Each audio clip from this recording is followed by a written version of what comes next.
మనకి ధ్రువుడు లాంటి పరిస్థితి ఎప్పటికీ రాకూడదని గట్టిగా మనం ప్రార్థించుకుందాము. ఒకళ్ళు తప్పు చేస్తే ఆ తప్పుకు సంబంధించిన వాళ్ళందరినీ శిక్షించే లేదా వాళ్ళందరినీ కూడా ఏదో విధంగా హింసించేటువంటి ఆలోచన మనకు అక్కర్లేదు అని గట్టిగా నిందించుకుందాము.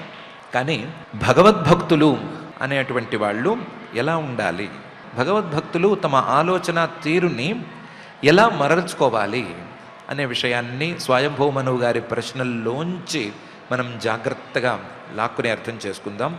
అలా అర్థం చేసుకోవటం మొదలు పెడితే ఆయన పైన చెప్పేటువంటి వాక్యాలకు కూడా అర్థం మనకు సులభంగా అందంగా తెలిసే అవకాశం ఉంటుంది.